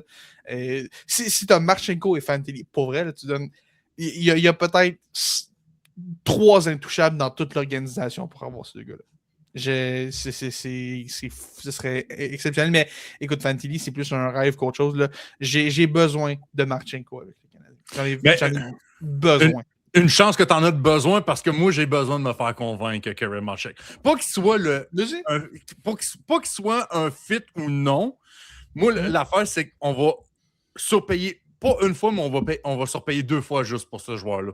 Pour moi, c'est cet aspect-là qui me titille un peu. Fait une chance, tu viens de me pitcher le pitch de vente, là, parce que j'en avais un peu besoin. Là. Moi, je pense on va surpayer pour l'échanger, puis on va sûrement le surpayer pour son nouveau contrat. Moi, c'est écoute, sérieux, là, les négociations vont être tellement simples. Là. Son agent va arriver, il va dire, gars, mon client est pareil que Pavel Dorofeyev. Dorofeyev va signer pour ça. 7 fois 11, c'est réglé. Et voilà. Je pense que tu le fais quand même. Mais écoutez, les gars, je veux dire, la tendance chez le Canadien, c'est les contrats à rabais, c'est pour exactement ce genre de situation que tu veux. Voilà. Tes 4 à 5 gars principaux soient à rabais. C'est pas juste parce que tu veux bien paraître sur une fiche de qui a les meilleurs contrats. C'est pour avoir la flexibilité pour que quand tu as une star qui est disponible, tu as un gros nom qui est disponible, tu peux y aller. Tu peux aller prendre un swing pour y aller. Si tu attends qu'un joueur devienne un joueur autonome, tu vas attendre longtemps parce que ça n'existe plus l'autonomie dans la LNH en 2026. Ça n'a jamais marché l'autonomie en plus. Exact. Ça n'existe plus. Le meilleur joueur autonome, c'est Jean Bobrovsky. Même John Carlson, ses droits ont été échangés, risque de signer avec les Hurricanes avant le 1er juillet. Là. Ça va être plate. Je ne sais pas comment les gens vont réussir à faire 9 heures le 1er juillet. Est-ce qu'on se fait un épisode spécial à partir de 6 heures demain? Sérieux, je sais pas. Puis, écoute, la seule action qu'on va avoir cette journée-là, selon moi, c'est peut-être des transactions. Fait que je sais pas comment on va réussir ça. Mais bref, je reviens encore à mon point. Là. Pour vrai, tu n'auras pas vraiment de meilleure option. Si tu attends un joueur de centre, tu vas attendre longtemps. Puis, écoute, l'autre affaire, puis dernier point que je vais amener là-dessus, là, si tu réussis à amener Marchenko, là, je serais prêt à donner genre quelque chose comme Zarovski Goulet puis des choix. Là, je donne une fortune pour ce gars-là. Là. Si tu vas chercher Marchenko, là, après ça, tu prends le téléphone, OK? Parce que Jeff Gorton a parlé aux médias cette semaine, et ça, c'était vraiment intéressant. Il a soulevé un aspect extrêmement intéressant. Quand il s'est fait parler de ses 2 meilleurs espoirs, Zarovski et H, j'ai été assez clair sur le fait que Zarovski allait passer la prochaine année en Russie. Quand il a parlé de Michael H, c'était comme un autre discours. C'était plus un genre de ouais, je sais pas, il a pris la décision, mais c'est des affaires qui se négocient. On essaie encore de c'est des affaires qui... C'est des affaires qui se jasent. C'est fluide, la situation est fluide. Puis si tu as Marchenko et Demidov sur ton 2e trio, tu prends le téléphone. Salut Michael, comment ça va, man? Yeah, je sais que tu as décidé, je sais que c'est cool le Michigan la 3e année, puis tout, puis tu veux te développer pour être au centre, puis tout. Mais ça te tente-tu de venir un peu au centre de ces deux gars-là. Tu arrives, deuxième centre en partant. Il n'y a personne d'autre. Passer d'un commitment à Michigan à passer deuxième centre Ligue nationale, ça serait. Y a-tu, ça tente-tu? Gars, vite, juste essaye-les pour le fun, on va s'amuser. Tu sais, puis encore une fois, je reviens, je l'ai dit sur ce show-là, je suis même pas convaincu que Michael Edge va être un joueur centre dans la LNH, mais si tu y fais le pitch de, man, Marchenko et Demidov, ça va être dur pour lui de refuser ça. Je sais qu'il y a son frère, je sais que Michigan va être bon, je sais qu'il y a probablement le sentiment de on veut finir ce qu'on a commencé. Et de la belle argent, Mais... mais... Il me semble que c'est facile de faire un bon pitch de vente. Ben, me semble. Mais ça, en tout cas. Mais encore là, il faut que Marchenko soit là. Oui, il faut. Mais bonne chance. Mais je souhaite d'être willing de surpayer pour ça. Et que, ben, ça prend quand même 2 pour danser. Fait qu'il faut que Columbus accepte aussi. Mais on a compris qu'ils ont bien intérêt à le faire. C'est juste maintenant, est-ce qu'ils sont pressés de le faire ou est-ce qu'ils veulent attendre d'écouler cette dernière année de contrat? Je ne sais pas. On s'aligne encore pour une autre maudite saison de Columbus qui va cogner à la porte des séries jusqu'au 82e match. Puis on va juste savoir rendu là, puis ils vont s'entêter avec ça. Écoutez, ainsi. Le cas de Werenski, puis juste pour revenir, le cas de Werenski, il reste 2 ans de contrat. Lui, mettons que tu décides d'attendre une autre année, ça se défend. Marchenko, c'est sa dernière année de contrat à 3,85. C'est ça qui fait en sorte que lui, en particulier, c'est plus difficile de justifier. C'est ça, puis si tu échanges Marchenko, ben Werenski va être fâché, puis il va vraiment vouloir partir. Fait que t'es comme un peu pogné à échanger un peu les deux dès cet été. Ça va être difficile sinon. Puis pour vrai, j'ai de la peine pour les fans de Columbus. Chaque fois que tu penses que t'es quelque chose, t'es fidèle de le partir, là, mais c'est malheureusement la réalité. Pour les fans de sport qui attirent bien du monde internationalement, là, précisément le hockey, le basket, où l'Ohio en soi n'a pas la cote auprès des joueurs. Salutations à Joachim Noah, qui est une fameuse intervention qui disait comme quoi qui va en vacances à Cleveland. Il n'y a rien à faire à Cleveland. Mais bon, salutations aux gens de l'Ohio. On va terminer notre bloc hockey là-dessus parce que dans toute cette nouvelle, on a eu l'annonce de la prochaine cohorte qui sera au temple de la renommée du hockey. Et finalement, messieurs, Carey Price réussit à sa 2e année d'admissibilité. Mais bon, ça, c'est le fameux débat. Est-ce que ça vaut plus si tu es à ta première ou à ta 2e année? On s'en tape, t'es dedans. Donc, Carey Price, qui finalement, d'ailleurs, une nomination je veux dire, est-ce qu'on a besoin de revenir sur le sujet pendant 20 minutes, à quel point c'est mérité? Est-ce que les accolades, on a besoin de les mentionner encore? Premier dans les victoires, sa fameuse saison 14-15, le fait que tous les scrutins auprès des joueurs, puis ça, on n'en parle pas trop, mais le scrutin des joueurs annuels de l'Association des joueurs qui disait que le gardien le plus difficile à battre, c'est Carey Price. Puis ça, il était blessé en fin de carrière, puis il gagne encore le sondage. Ben oui, donc, puis tu sais, cette fameuse saison 2021 où il est allé chercher une force de je ne sais pas où peux-tu dire, juste sur un genou, quelque chose. Il a fait un pari avec le diable. Il fallait qu'il allait donner toute sa vigueur. Il fallait qu'il gagne la Coupe Stanley, sinon il sacrifiait tout le reste de son corps. Mon gars dit maintenant qu'il va faire des tournois de kickball ou de balles données, puis il a mal au genou. Tu sais, fait que. Mais je veux dire, tellement mérité. Puis tu sais, c'est le premier joueur vraiment associé aux Canadiens qui rentre au temple de la renommée depuis genre Guy Carbonneau. Ben, il y a chez Weber l'année passée, mais c'est vrai. Chez Weber, il était à Nashville. Westburg, c'est encore un gars de Nashville. Ouais, tu sais, Weber, il est encore plus proche de l'organisation des Preds aujourd'hui. Ouais, puis voilà, tu sais, donc je le considère beaucoup plus comme un gars des Prédateurs, là, mais tu sais, un gars, on peut dire vraiment un Canadien de Montréal au sens que Guy Carbonneau l'a été. Tellement mérité, puis je veux dire, les gars, je pense qu'aussi, tu sais, oui, on vit beaucoup de premières en tant que partisans des Canadiens, comme quoi on vit beaucoup cette effervescence, cette équipe qui commence à surgir et qui veut aller maintenant gagner Coupe Stanley, puis on se dit vraiment, il y a vraiment un groupe en place prêt à le faire, avec des gars qui gagnent des prix individuels, des gars qui marquent 50 buts, mais aussi une première pour un gars qui rentre au temple de la renommée du hockey, là. Absolument. Puis écoute, tu parles de cette équipe-là, là. Man, imagine Carey Price derrière cette équipe-là du Canadien. On n'arrêtera jamais de le voir. J'enlèverai à Dobège et à tous ces gardiens-là qui n'ont pas une vilaine saison, là, mais imagine Carey Price, prime Carey Price, là, avec cette équipe-là. Écoute, tu parles quand même de l'hiver quand tu voyais le Canadien avoir 50 gars avec son 100 points. Mais c'est vraiment frustrant que les deux meilleurs pointeurs coéquipiers de Carey Price en carrière, c'est Macklin Celebrini cette année puis Nick Suzuki l'an passé. Des saisons où est-ce que Price jouait pas. Puis écoute, tu parlais de comme quoi Price est un Canadien. Carey Price est un Shark de San Jose. Okay? Oui. Sharks admin le. Hey, puis l'admin des Sharks de San Jose l'a prouvé. Ça, pour vrai, bravo aux Sharks d'avoir souligné l'intronisation de leur légende au temple de la renommée, Carey Price. Et chapeau aux fans au repêchage qui s'est pointé avec son jersey de Carey Price avec les Sharks. Price numéro 31. Bravo à tout le monde pour ça. Ça m'a beaucoup fait rire. Profitez dans les Sharks. Vous pouvez dire que vous avez eu Carey Price pendant une saison. Non, j'adore ça. Ça me fait beaucoup rire. Mais est-ce que de leur côté, San Jose se dit hey, imagine si on avait Carey Price quand on avait Macklin Celebrini qui fait 120 points? Ouais. Mais Carey Price amène cette équipe-là en série. Ouais, ça amène en série. Pas aujourd'hui. Ben, je veux dire, il était proche cette année.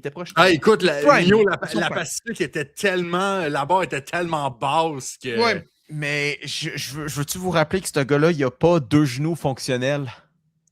Non, mais pas cette année. Pas cette année. On parle de Prime. On parle Prime. Mais là, je veux dire, c'est facile à dire. Voyons donc. Je veux dire. Canadien en 2016, s'il y avait un Alexander Semin Prime au lieu de whatever ce qui était rendu.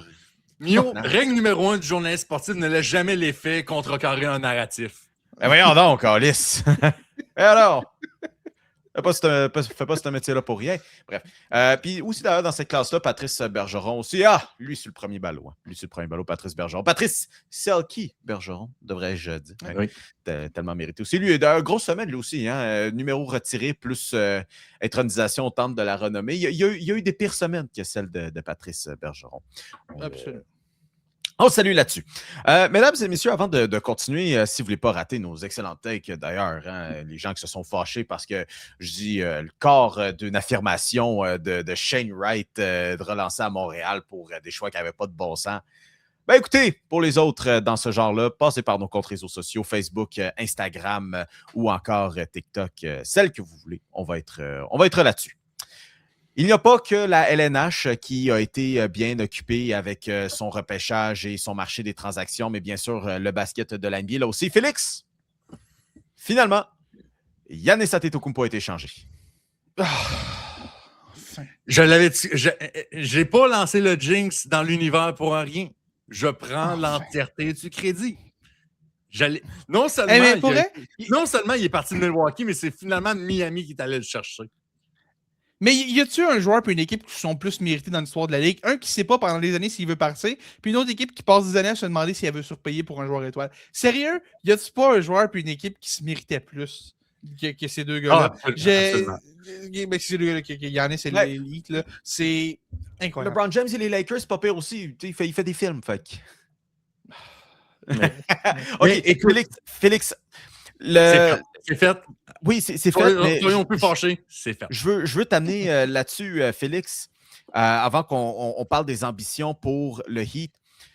Les Timberwolves étaient dans les discussions, étaient vraisemblablement rôdaient un peu comme un requin autour de cette fameuse affaire-là. Plus tôt dans la journée, on apprenait que Julius Randle était dompé, littéralement dompé à Brooklyn, puis du salaire qui quitte. Est-ce que dans ta tête, quand tu as vu ça, as-tu le temps déjà de voir ça et de dire « Oh, c'est Giannis qui s'en vient ». Oui, absolument. Il y a eu un moment donné, intéressant. Puis surtout qu'après la transaction Giannis, on a appris que Minnesota faisait partie des 3 équipes avec lesquelles il aurait été prêt à signer un nouveau contrat. Les 2 autres étant le Heat et les Celtics, des équipes qui étaient les 2 finalistes dans le dossier.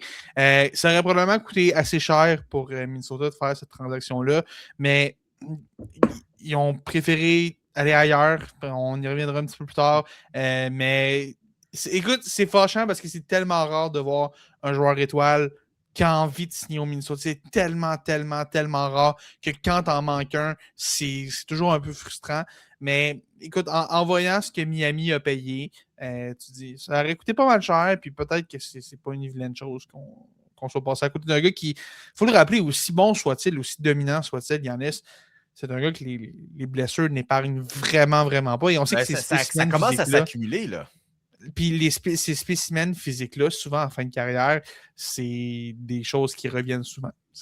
Malheureusement. Et puis, j'espère que le Heat n'aura pas ces problèmes-là, mais non. c'est un... Mais c'est un gars qui s'est fait un nom par son athlétisme, par le fait que ce gars-là, il a juste besoin de faire 2 enjambées à partir du mid-court, puis il est déjà rendu au panier. Bon, peut-être qu'il y a un petit moment qui travel un peu avec le ballon, mais bon, ça, c'est un autre dossier. Mais maintenant, Pop, quelle évaluation peut-on faire du Heat de Miami? Parce que là, bon, ça s'enligne pour perdre Norman Powell, mais peut-être que la transaction Giannis peut aider à accommoder un nouveau contrat. Mais écoute, on parle en ce moment, Norman Powell est encore avec le Heat de Miami. On s'enligne pour une équipe de Davion Mitchell, qui n'est pas un mauvais meneur quand même, qui fonctionne bien, qui a du papier sablé.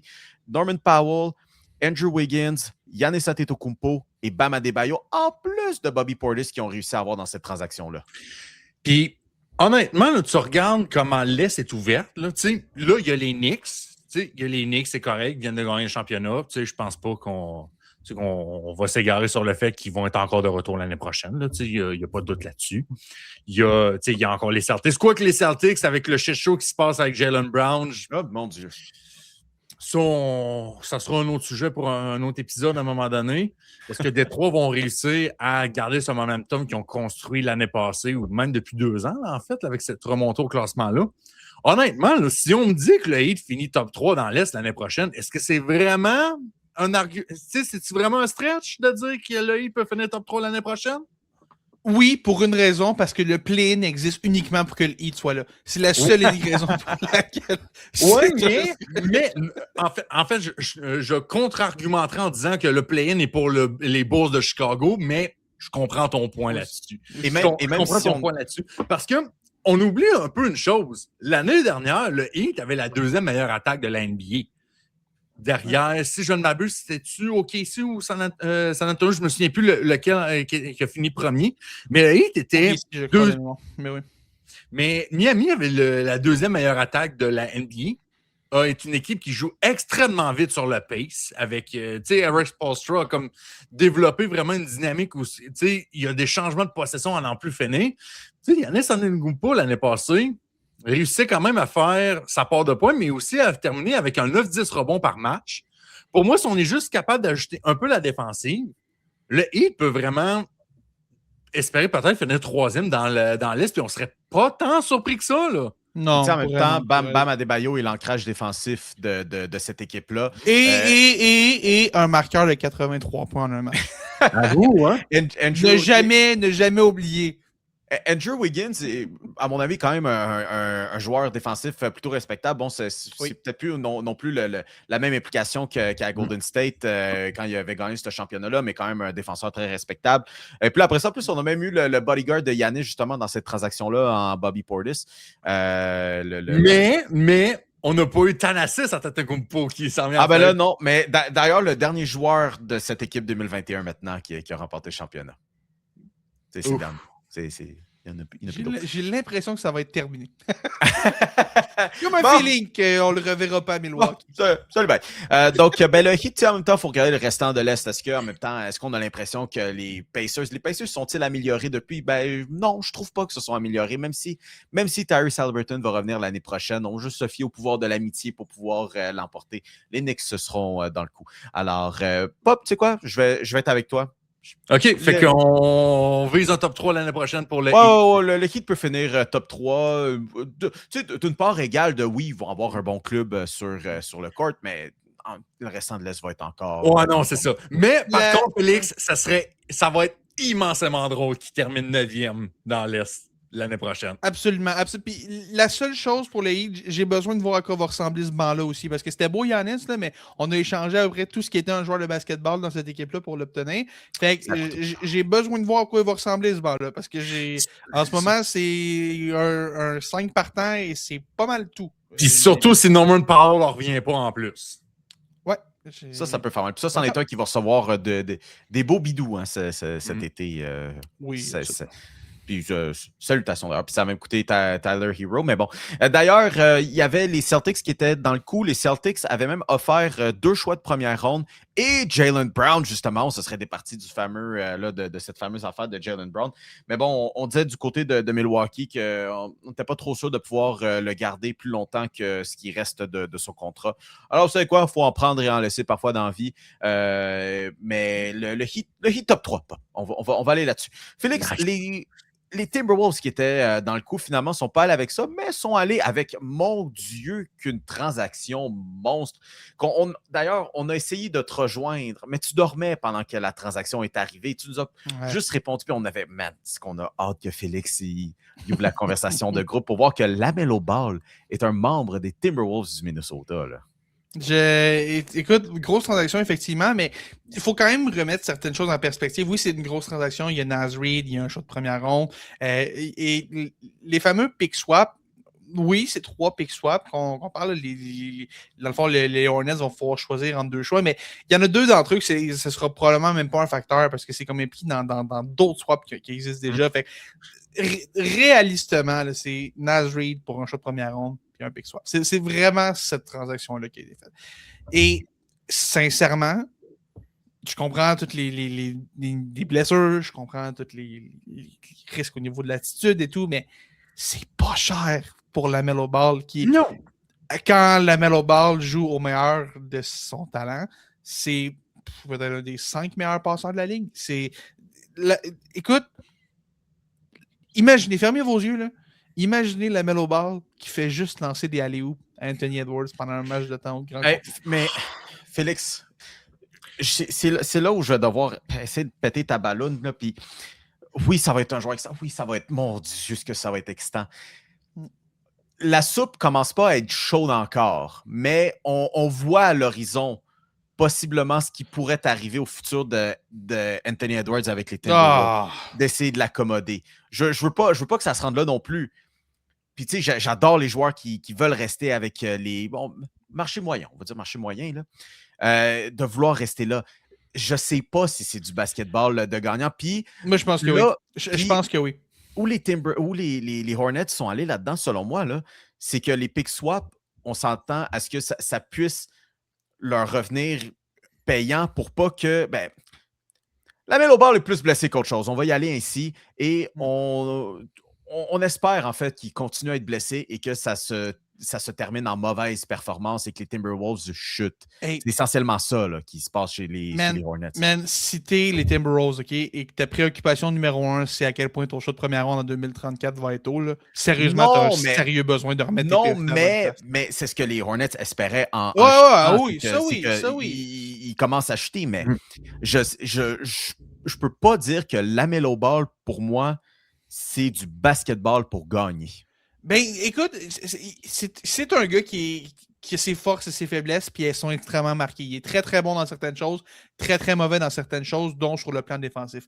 Mais la bonne nouvelle, c'est que, écoute, c'est le genre de joueur dont on avait besoin au Minnesota. Ça fait des années que le poste de point guard, on alterne entre le Mike Conley du 6e âge, Dante DiVincenzo qui était bon, mais qui ne sera pas là l'année prochaine. On essaie de rapiécer des options au poste de meneur de jeu. On trouve vraiment pas grand-chose qui fonctionne depuis une couple d'années. LaMelo Ball est 1000 fois meilleur que tout ce qu'on a mis au poste de meneur depuis des années au Minnesota. Et juste de créer du flow dans cette attaque-là, là, c'est ceux qui ont regardé les Timberwolves, surtout dans les dernières séries, là, souvent, tu avais l'impression que le ballon, il stallait, personne ne savait quoi faire avec ça. Et ça va créer une... Mine de rien, là, ça te donne 2 options à surveiller en fin de match. Tu peux pas juste mettre tes 5 gars sur Anthony Edwards puis laisser Jalen McDaniels te battre. Faut que tu couvres LaMelo Ball aussi. C'est ça le point, c'est que maintenant, tu as comme une deuxième star, ce que Anthony Edwards n'a jamais vraiment eu, à part Karl Anthony Towns en début de carrière, qu'on sait a dû quitter depuis en raison de la convention collective. Et LaMelo Ball, oui, est mauvais défensivement, mais la bonne nouvelle, c'est que tout le monde autour de lui est excellent défensivement. Quand tu as Rudy Gobert en défense, quand tu as Jalen McDaniels qui peut s'occuper du meilleur joueur offensif sur le bord, quand tu as Jalen Clark sur ton banc, quand tu as même Anthony Edwards qui n'est pas un vilain joueur défensif, quand tu as Ayo joueur défensif de l'année 2025-2026, Anthony Edwards. Quand même. Écoute, quand tu as Ayo Dosunmu, qui ça d'ailleurs est un... On a investi beaucoup d'argent dans le poste de meneur de jeu avec Ayo Dosunmu qui a signé un gros contrat, qui n'est pas un vilain défenseur et qui est polyvalent, peut jouer sur le poste 2, poste 3. Et signature aussi très sous-estimée. On a ramené Jalen Clark, qui est un pur spécialiste défensif, qui est une bête à affronter défensivement. Les Timberwolves ont cette philosophie défensive-là qui fait en sorte que tu peux te permettre d'avoir la LaMelo Ball qui, oui, n'est pas nécessairement un fit avec le reste de ton équipe, mais qui t'amène un potentiel offensif tellement important. Et surtout, je pense malheureusement, là, autant ces trois gars-là ont l'air de s'apprécier et tout, je pense que tu avais un peu atteint le plafond de ton noyau avec Anthony Edwards, Jalen McDaniels et Naz Reid. Si tu as l'opportunité d'aller chercher un joueur All-Star pour mettre avec Ant et McDaniels, ça place McDaniels dans la bonne chaise d'option numéro 3. Je trouve que... Écoute... Il y avait un numéro 2 à aller chercher dans cette équipe-là. Là. Est-ce que j'aurais préféré Jaylen Brown? Probablement. Mais pour ce qu'on a payé pour LaMelo Ball, qui n'est pas très cher, je trouve, en tout respect pour Naz Reid, que j'adorerais, je vais m'ennuyer de Naz Reid, là. Mais on n'avait pas le choix de faire cette transaction-là quand tu regardes le Thunder qui est bon comme ça, quand tu regardes les Spurs qui sont bons comme ça, quand tu regardes les Nuggets, ça reste une bonne équipe avec Nikola Jokic. Quand tu regardes toutes ces équipes-là dans l'Ouest, là, même les Lakers avec Luka, à un moment donné, il faut que tu essaies quelque chose au lieu de juste plafonner comme étant une équipe qui va se rendre en deuxième ronde, finale de conférence occasionnelle. Si LaMelo Ball, ça fonctionne, cette équipe-là est une réelle équipe qui peut aspirer aux grands honneurs. C'est aussi simple que ça. Puis il y a des réelles chances que cette transaction-là soit celle qui soit qu'il fasse de Tim Connelly une légende au Minnesota pour les bonnes raisons ou qu'il fasse de lui une légende pour les très mauvaises raisons, comme celui qui a tué cette équipe-là. LaMelo Ball est un mauvais fit, Anthony Edwards veut s'en aller, tu te ramasses avec pas de choix de première ronde avant à peu près 2057. Fait que, tu sais, c'est une transaction qui va un peu tout déterminer l'avenir au Minnesota. On verra ce que ça va donner, mais je suis content au moins qu'on ait pris le swing, qu'on ait tenté quelque chose. Puis, je suis en train de me demander, est-ce que Charlotte fait cet échange-là si Concanoopo ne connaît pas la saison historique qu'il y a eu comme recrue? Possible. C'est ça le statement maintenant. Là. C'est l'équipe de Concanoopo du côté des Hornets. Là. Et même Miles Bridges qui a été échangé plus tôt aujourd'hui. On est en train de recommencer un nouveau noyau du côté des Hornets. Puis, moi, l'affaire qui me déçoit un peu, puis ça, c'est juste par préférence personnelle, là, ce sera juste Eric Collins, le descripteur des Hornets, qui ne pourra plus décrire des jeux de LaMelo Ball. Du unhinged avec du unhinged. Écoute. Mais c'est ça, mais LaMelo, tu sais, je peux comprendre les critiques, mais honnêtement, là, on va regarder Anthony Edwards puis LaMelo Ball. Venez pas me dire que ça va être une des équipes les plus divertissantes à regarder l'année prochaine. J'ai aucun doute que ça va remplir des sièges comme ça se peut pas. Il y a des chandails qui seront vendus, surtout le mot de chandail vintage. Est-ce que ça fait gagner du basketball? J'ai besoin d'être convaincu. OK. Est-ce que tu aurais gardé le même noyau en disant que cette année, ça va être là-bas? T'as pas le choix de dire non, là. Honnêtement, mais est-ce que je ne sais pas Dante DiVincenzo, ton meneur en vue de l'année prochaine, c'est soit Ayo DeSumo ou Mike Conley. Est-ce que pour LaMelo Ball, je sais pas. Mais j'ai besoin d'être convaincu pour LaMelo Ball qui peut rester en santé et gagner des matchs de basketball significatifs. Mais moi, je pense que Charlotte, qui avait fait son temps, je pense qu'il avait compris qu'il commençait à être un peu de trop. Puis j'ai vraiment l'impression qu'aller dans une équipe qui est compétitive, ça va le craquer. Je pense vraiment que ça va. Je souhaite parce que j'espère que c'est pas juste les dollars qui motivent ces joueurs-là à vivre de leur sport. Je veux finir là-dessus, monsieur, sur ce qui est de la NBA. Le dernier nom que j'ai envie de mentionner aujourd'hui, c'est Kawhi Leonard, parce que Kawhi Leonard, là, son temps avec les Clippers arrive vraisemblablement à sa fin. Chez les Clippers, on essaie de construire une équipe bonne autour de lui. Kawhi Leonard, tu sais quoi? Ça a l'air bien ailleurs. Mais là, il commence à avoir des équipes qui rentrent dans le portrait. Bon, les Pistons sont un peu dans le portrait, le Heat un peu dans le portrait, mais Kawhi Leonard dit, si eux autres, ça ne me tente pas de signer une prolongation de contrat. Toutefois, si les Raptors de Toronto et si les Spurs sont dans le coup, Kawhi Leonard a dit « Je suis prêt à signer, à venir, surtout s'il y a une prolongation de contrat qui vient avec. » Mais ce que j'ai à dire, c'est que si ça devait être parmi là, ce petit pool de clubs que j'ai mentionné, attention à l'équipe qui va avoir Kawhi Leonard. Kawhi Leonard vient de jouer, honnêtement, là, peut-être sa meilleure saison de basketball à vie. Ben, peut-être pas à vie, mais au moins peut-être des 5-6 dernières années, mettons. Là. Du moins, à Los Angeles, c'est pour moi sa meilleure saison qu'il y a eu. Oh oui, il a manqué les premiers matchs parce que Kawhi Leonard est synonyme de blessure. Mais attention, il n'a pas manqué un match depuis qu'il est de retour. C'est vrai. Mais il a eu sa meilleure saison à vie. Ouais, vas-y. Écoute, justement, là, je voyais le planning puis tout ça, puis j'étais comme, ça me le hate serait parfait pour ce gars-là. Tu sais, on Non, parlait là, ça en- fait les. Là, je t'en ai là. C'est beau, ils l'ont eu, leur joueur. C'est beau, là, je suis plus capable de Non, jouer Félix, avec les. Félix, hear me out. C'est juste, tu sais, on parlait d'ajustement défensif. Tu sais, pour moi, tu aurais pu rajouter un Kawhi Leonard là-dedans. Tu sais, je veux pas repartir des nombreux. Ils ont déjà pas de bain, ils vont donner quoi pour? Ben, c'est ça en même temps que je me dis là-dessus. Mais honnêtement, Kawhi Leonard, est-ce qu'il va coûter tant cher que ça sur le marché de la chambre? Oh oui. Oh oui. Oh oui, oh oui. Oh oui, ça va coûter cher. Écoute, là, en ce moment, ce qui circule, c'est que les Raptors seraient intéressés puis que Brandon Ingram serait un morceau important. Oui, absolument, absolument. Brandon absolument. Ingram. Wow. Ben, juste- Mais non, mais ben, je veux dire. Mais non, mais je veux dire, Brandon Ingram Wow. reste quand même une option numéro 2 dans la NBA. Là. Je Oui, veux oui, dire, mais c'est si, pas- mais si les Raptors, honnêtement, je veux dire, Brandon Ingram, ça a été des séries éliminatoires absolument désastreuses. Et on a eu ce débat il y a quelques semaines sur ce programme, comme quoi le joueur qui joue à position 2, le shooting guard, qui est vraiment juste là pour marquer des points, qui n'a plus trop sa place dans la NBA. Je veux dire, si les Raptors se font offrir une transaction qui coûte pas tant cher, puis tu sais, les Raptors essaient pas mal de shipper Grady Dick aussi, qui a fait son temps aussi, puis finalement, il n'y a peut-être plus tant de place à Toronto non plus. Je veux dire, ça peut être quelqu'un de super intéressant chez les Clippers qui à la recherche de pouvoir vendre des sièges, mais Brandon Ingram, ça irait bien, là.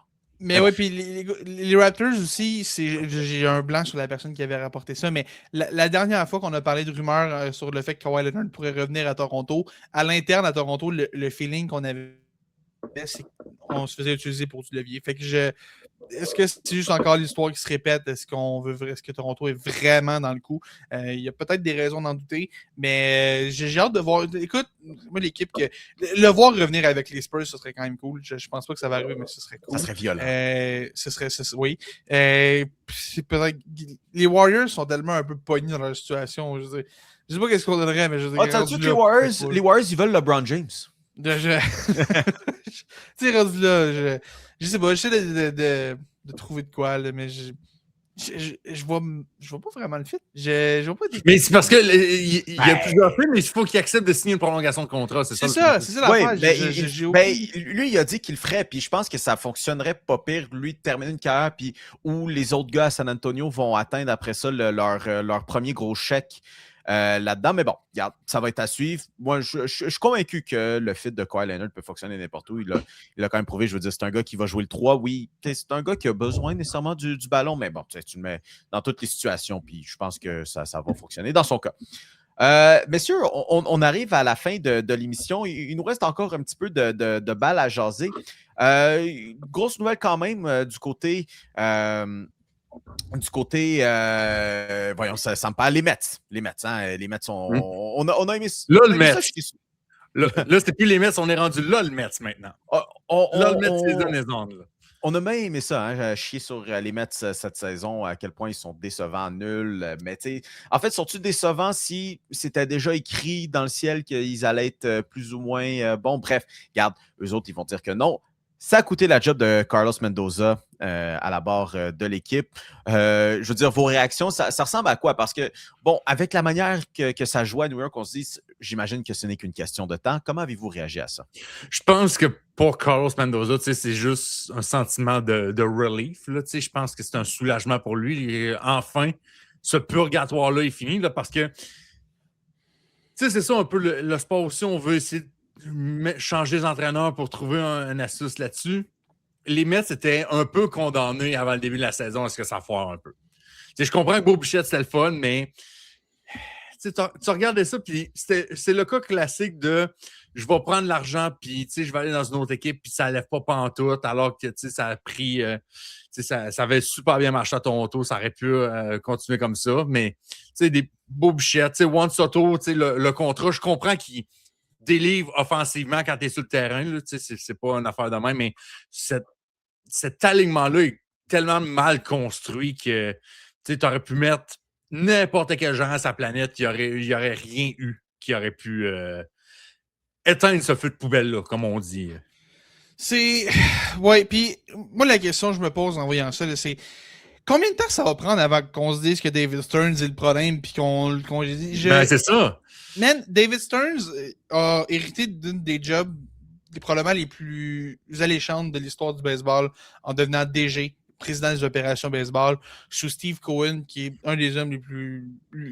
Qui s'en bat les couilles de l'argent. Exact. C'est ce gars-là et c'est le propriétaire le plus riche de la Ligue. On a instauré une taxe de luxe avec un palier qu'on a appelé la taxe Steve Cohen. Ça donne une idée quand même. Fait que David Stearns, depuis qu'il est arrivé, oui, c'est beau à signer Juan Soto. Oui, c'est beau à signer Bo Bichette, mais...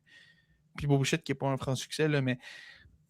Encore une fois, les Mets ont encore et toujours le même problème. On ne va pas chercher des bons lanceurs. Combien de temps ça va prendre avant qu'on investisse sérieusement au monticule?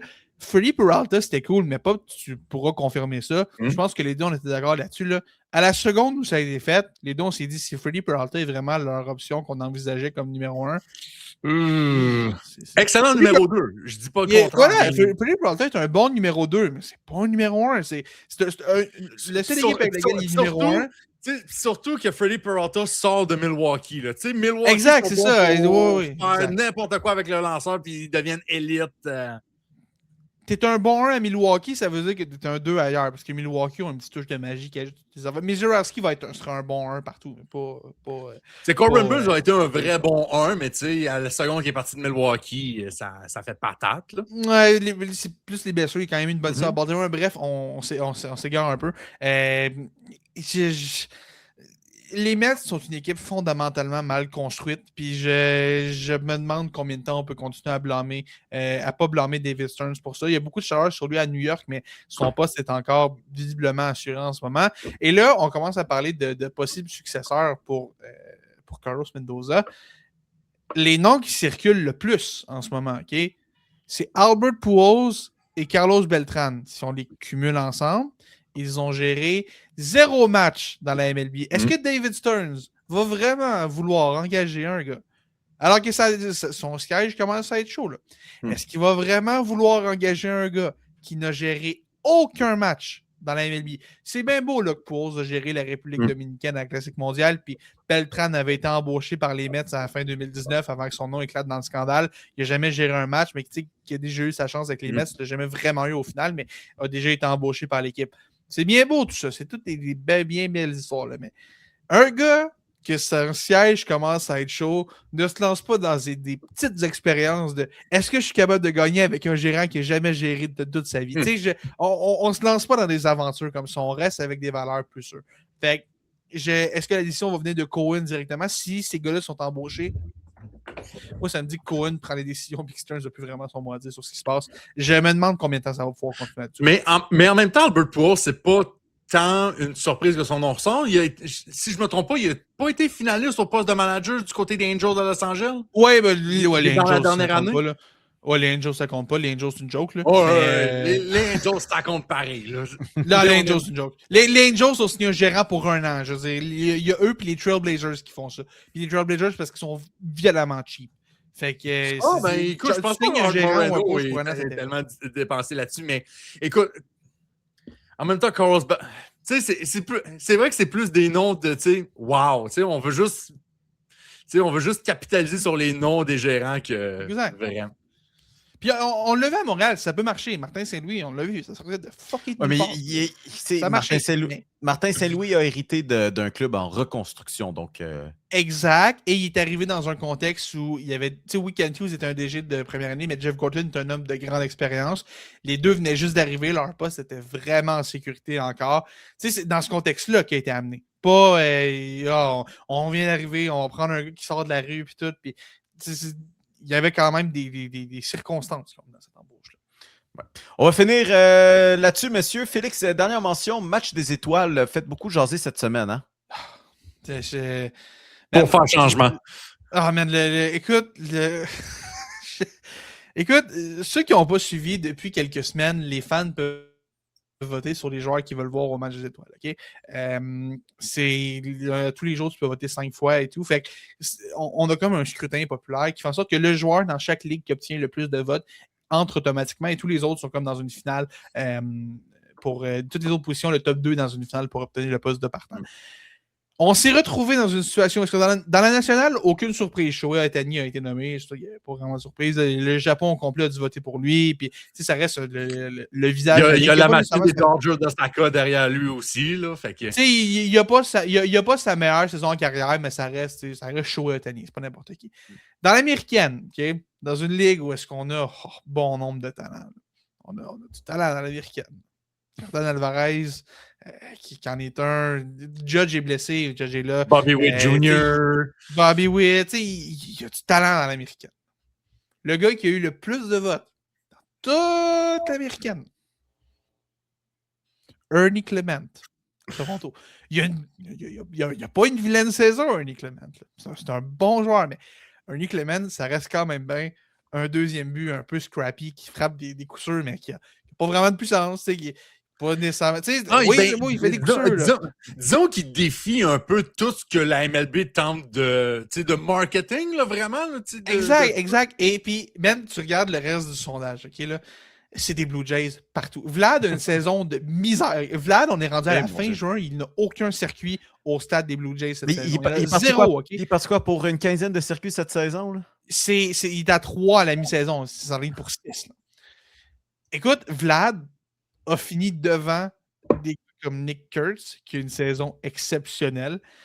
Alejandro Kirk, qui a joué à vrai 15 games cette année, a fini premier chez les receveurs, devant Shea Langeliers, qui a une saison exceptionnelle, devant Dylan Dingler, qui a une saison folle à Détroit. George Springer, qui a une saison de marde, pas ordinaire, de marde, a été un DDH avec le plus de votes derrière Jordan Alvarez. Tu sais, rendu là, le match des étoiles à chaque année, c'est Toronto d'un bord, Dodgers de l'autre. Pourquoi on fait ça? Est-ce qu'on peut crédibiliser le processus, arrêter le vote des fans? Là? Vraiment, au pire, le vote des fans, le garder pour le dernier qui rentre. Pas le premier. Comment ça, en ce moment, là? Il y a 2 joueurs qui sont sûrs d'être au match des étoiles, c'est Shohei Ohtani et Ernie Clement. Cette phrase-là sonne comme un sketch. J'avoue que c'est hilarant quand tu l'amènes de même. Là. J'allais dit, j'ai beau être un fan des Yankees, qui n'est pas un grand fan des Blue Jays. Ernie Clement, je le respecte, c'est un gars cool. Okay? C'est un gars qui est facile à aimer. Mais pas tard, man. On a 2 étoiles confirmées. C'est Shohei Ohtani puis Ernie Clement. Moi, c'est quoi ça? Là? Dans quel monde? Au moins, je me dis, tu sais, Vlad over Ben Rice au Lakers, ça, c'est très légitime comme critique aussi. Puis, tu sais, Alejandro Kirk devant Dylan Dingler, puis, tu sais, ça, c'est super critique. Mais honnêtement, là, tu sais, on fait juste devancer le processus parce que Ernie Clement mérite d'être le 2e but partant dans l'américaine. Il mérite il peut le mériter. Est-ce qu'il mérite d'être le premier joueur étoile? Non, mais c'est ça, mais on fait juste devancer le processus. Ben oui, mais bon, selon vous, c'est des retombées de la dernière finale? Aussi, mais il faut pas oublier que la Ligue nationale a déjà élu John Scott au match des étoiles à cause des puis il y a une raison pour pas le faire plus, justement. La MLB, c'est pas la seule ligue qui a vraiment des défauts là-dessus. Il faut arrêter le fan des votes. Je pense qu'on est rendu ailleurs. En tant que... Tu sais, parce que dans d'autres sports, c'est rendu un peu une joke. Les étoiles dans la NH, tout le monde s'en sac un peu. Là. Mais dans la MLB, ça vient encore avec un certain prestige. Un peu comme dans la NBA. Là. Le fait d'être une étoile au match des étoiles, ça vient quand même avec un certain prestige. Puis encore une fois, comme le Pro Félix. Un bon petit joueur, là, mais vraiment. Il y a juste au hockey que les mentions match des étoiles, ça vaut absolument rien. Il y a juste là. Dans la NFL, ça vaut plus rien. Je te rappelle. C'est vrai que l'année passée, ça a tué la chose. Shedeur Sanders puis Joe Flacco étaient au Pro Bowl l'année passée. C'est vrai que ça l'a tué. C'est vrai que ça. Mais on aime les dire quand même. Mais encore, tu sais, Pop a parlé de narratif. Le narratif. Juste quand on va parler de Myles Garrett, quand il va finir sa carrière, bon, lui, il s'enligne pour un Super Bowl. Là. Mais il va avoir je ne sais pas combien de Pro Bowl avec les. Mais tu sais, au moins, si on pouvait juste au moins faire une distinction, tu sais, si un gars a été comme 4 fois au match des étoiles, mais qu'il en a starté 2, tu sais, au moins, si on pouvait faire cette petite distinction. Ouais. Ben, au moins, il y a le All-Pro. Il y a le All-Pro au football. Oui, yes, oui. Ça vaut ce que ça veut. Ça vaut ce que ça vaut, pardon.